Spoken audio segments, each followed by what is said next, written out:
What's going on, everybody? It's David from the 80s, and you are now entering the Cinema Chop Shop. So park your ass right there. And while you're there, don't forget to hit the like, the share, and the subscribe button. Also, if you check the link below, you see a Patreon account. You click, you become a member. All you got to do is try to recommend movies and music and trailers for me to react to. So click the link. Now, with that being said, we're here to review Ethan Hawke's Black Phone, The Black Phone. This is directed by Scott Derrickson, who has worked on such things as Sinister, Doctor Strange, The Day the Earth Stood Still, among other things. So my man has his foot in the door when it comes to horror movies. Now, we already know that this movie has been very, very hyped up.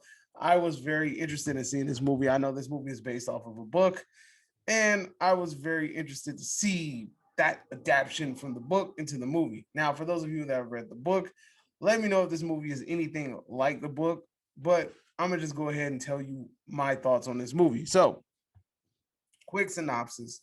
Quick synopsis of this movie is that there is a young man who is strolling around his neighborhood, and there's this grabber, this man running around with a mask and balloons, snatching kids up. And he basically kidnaps one of the kids in the neighborhood, and he has to find a way out. And he has this sort of spiritual connection to the others who have been grabbed in the past, and they are trying to help him escape. That's basically essentially the a summary of the movie, or not a summary of the movie, but summary of the plot. All right. So, what do I think about this movie? Let's talk about the pros and let's talk about the cons. The pros of the movie. Let's talk about the pros first. The pros of the movie is, one, the movie is shot very well. It has this retro style to it. I feel like the movie was very authentic to the age, the time period that it was supposed to be set in. I believe it's 78. They talk about the Texas Chainsaw Massacre. They have a horror movie on TV. The movie feels exactly what it should. And I know during that time frame as well, there was a whole lot of like kidnappings of some sort. A lot of children were going missing. So that was like a really big thing at that time too. So kudos to them for kind of essentially capturing what's going on in that time period. Um, they got that right. Number two, the second thing that stood out to me was Ethan Hawke did a freaking amazing job as the grabber. He did freaking phenomenal as him. The way that he embodied that character, he does some sort of vocalization when he's in his character role, and it kind of gets you. It kind of gets you, man. And there's also the one thing that I am also going to applaud this movie about too is that there are certain things that were not featured in the trailer, which made an appearance in this movie, which made it 20 times better once you see it. Now, I don't know if that's because I was avoiding things, but there were certain things that gave us a creepy factor and kind of like made it less predictable. Like, you know, when a jump scare is going to come. And on top of that, like when you watch trailers, you see that they give away all the good jump scares. They didn't do that for this movie, at least so I feel. And kudos to them for doing it because they got me a couple of times during the movie. So the movie does a really good job at coming off as creepy, coming off as weird, coming off as authentic. You got a Hispanic kid in it. My wife even said it. She was like, he came off as authentic. It didn't feel forced. It didn't feel whitewashed. So, like I said, they did a really good job at casting for the most part. There is one casting choice. No, that's not even a casting choice, but I'll get to that later. But another pro about this movie is the soundtrack. The soundtrack is phenomenal. Great job. The story, the script, dialogue, everything. Dialogue, I'm gonna get to that in a minute because I have a gripe, but most of the dialogue in the movie is decent. The good dialogue, good script, good pacing. It doesn't drag. For me, it didn't drag at all. Well thought out movie. It was a fun watch, right? It's a good movie, uh, for the most part, right? Now let's talk about some of the cons. Some of the cons in this movie. How can I explain this? One of the cons in the movie is I personally, I think that there's become this trend where we have young kids cursing a lot, like using a lot of profanity. I don't mind the child using profanity if the time calls for it, but sometimes it could be a little excessive and come off as like really cringy. And that happens a lot during this movie. There's a lot of profanity where the kids use, and it just comes off as weird. Like it comes off as so fucking unnatural. It comes off as like forced. I didn't really dig it. I felt like it was really, ugh. You know, it just came off as really stupid sounding at times. Um, they've been doing that since it chapter 1 and 2. I remember they did like it just they forced it too much. Like, I mean, I get it if you want to do it like once or twice, but I mean, it happened so much on this movie. It happened a lot. And the little girl that plays, I believe his name is Finn. The little girl that plays his sister. If you guys have seen Psycho Gorman, she reminds me of the little blonde girl from Psycho Gorman. And if you have seen the movie and then you see this, you'll see exactly what I'm talking about. Another gripe that I have in this movie is the father who was in Saving Private Ryan. His name is Jeremy Davies. This dude has the look of like, I kind of felt like his look didn't really fit the bill. Like I felt like he kind of stood out a little bit, at least in the wardrobe department. Like his appearance just didn't look to me fit the time period. But hey, I might be wrong. But also another thing that kind of rubbed me the wrong way is his acting was pretty bad. Like he was supposed to try to play a certain type of character, and although he has this very very emotional scene where he's supposed to be aggressive and angry, it just I can't buy it from him. I don't know. It's just his acting just wasn't hitting it for me. Like he's just not that. I don't know. He just was too stoned for me. He was too stoned. He was too like wooden. He just didn't have much of a personality in this movie, and it ruined his chance at really becoming a good character. Even though his character didn't have lots of dialogue, even though his character didn't have lots of moments, he had more than enough moments to actually try to embody it and make it something unique, something of its own. But it's just he was so stale, and it just came off as kind of like whatever, right? Uh, the boy in the movie, the main boy, Finn, I believe his name is. Am I right? Finney, yeah, Finn. He he was good throughout the most movie. Most of the movie he was really really good. But when the scenes that were called for him to cry, it just seemed a little bit like I don't know. His crying was like really ugly and it was bad crying. He doesn't know how to cry on cue. Like I said, these are really like small, minute, nitpicky things. It's nothing like major. Because like I said, the movie's all around is pretty solid.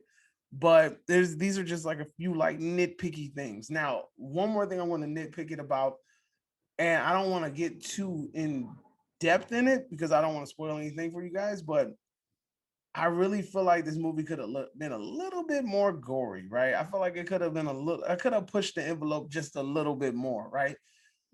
There's plenty of opportunities for them to show kind of like what happened to some of these kids, and they don't do it. Now, I don't know if they didn't want to do it because, it might be pushing the envelope. It might seem a little bit too R rated, or it might seem a little too violent. But at the end of the day, come on, man. We just people watched it and watched Georgie get killed in the first minute, and that's just like one of the most highlights of that damn movie. You if it calls for it and it's going to be epic, just do it. Don't worry about like, oh, are people going to get mad because this happens? No, who gives a shit? You're in a movie. People are coming to this movie because they want to see something particular. Go ahead and just show them what they want to see. They want to see blood, guts, and ass. Make it happen. You know what I'm saying? So I feel like they had plenty of opportunities to show off how sadistic and psychopathic the grabber was, and they could have did that by showing him the way that he killed some of these kids. And I feel like they shied away from it because they didn't want to maybe possibly upset people. I don't know if it was the Ethan Hawke thing or if it was a studio thing, but I feel like you guys lost some points in that category. Like you could have done a really good job. They try to meet you halfway on it, but to me, it wasn't satisfactory enough. I feel like they should have just went all the way in. If you're gonna make this movie, just go all the way in and don't hold back punches. Like that's the thing about these movies. Like you think too much. Just stop. It is if this is what it is, then it is what it is. Stop holding back, right?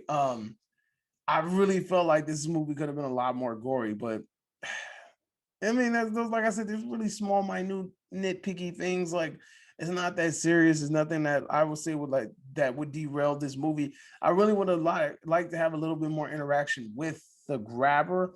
The scenes that he was on the screen, like everything that he said, everything that he did, was very captivating, and it was like you wanted to hear him talk a little bit more. You wanted to see a little bit more come from him, but and in the end, you got what you got. It's kind of limited. I wish we could have had maybe just a little bit more, but also there's like two CGI scenes where it kind of made me roll my eyes, and one in particular, towards the third act of the movie, the CGI is kind of bad, and I really feel like something that should have been touched up. And the one thing I hate is like when you do go to these pre-screeners, even though I didn't see this pre-screener, you bring these things up and the studios are always like, don't worry, don't worry, don't worry, we're going to touch it up, and by the time it comes out it's going to be flawless, you're not going to see anything, da, da, da, da, da. And it's like, are you guys also taking in consideration the mechanics of the CGI? Because sometimes you see some things happen and you're just like, yo, the mechanics of that CGI was just off. Like it looked off. Like, did they really think about how this would look if this transpired? Like it just, I don't know. There's one, like I said, there's one CGI scene that really stood out to me, and I feel like if they would have went practical for that one scene, ooh, it would have been good. It would have been really good to go practical for that particular scene. If you guys are fans of the movie Lovely Bones, then you're definitely gonna like this movie. This movie is a little bit more grittier.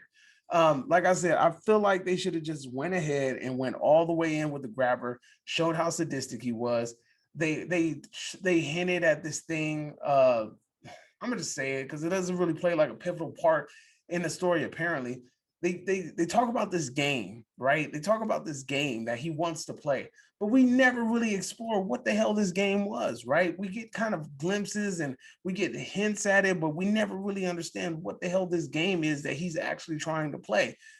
And I'm just like, again, what's the point of bringing these things up if you're not going to dive into them? What's the point of bringing it up if you're not going to kind of like go into it, right? And some might argue, well, the reason why he didn't the game wasn't explored is because Finn did something, right? And I see where you're going with it. I see where you're going with it. But at the same time, there's one part in the movie, the game should have been introduced to him. The game should have been introduced. There's no excuse for it, right? That's all I'm saying, right? That's all I'm going to say. Overall, I had a lot of fun with this movie, so let me go ahead and hit you guys with my grade. Here in the Cinema Chop Shop, we grade movies in three ways. Count them three ways. Either get bodied and sent to the bowels of hell, and I tell you your movie's basura, homie, or I tell you that your movie is spared, which means it's pretty good. You guys should go ahead and check it out whenever you get some free time. Or I'm gonna tell you your movie was meh, which means it's mas o menos, mediocre, mid-range, mid-grade, all that bullshit. So we're gonna go ahead and we're going to spare the black phone.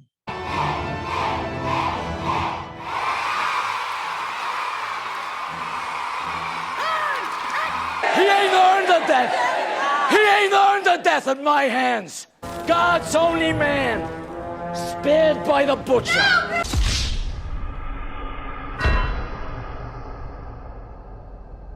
Yes, you heard it, folks. I am sparing this movie, although I did have some gripes with it, but they're very minor. And the only reason I'm really going into those gripes is because I feel like with touching up, they can make this movie a whole lot better. Maybe this movie will have way better practical effects. Practical effects. Maybe some of the deleted scenes in the movie will come off as a little bit better and kind of like mesh this story together.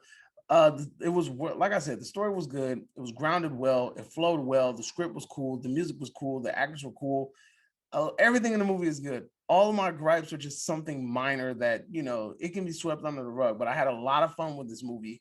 I do feel like it's a good movie, but am I willing to put this in my top 5 movies of the year? I don't know yet. I'm gonna have to let the year fill out. Top 10, yes, definitely. Top 5, I don't know. But I did have a lot of fun with this movie. The problem is when I'm trying to give a top 5 is I have to be honest with you guys, and I'm always going to be honest, is that you have to take into consideration that this year has been pretty whack for movies. All right.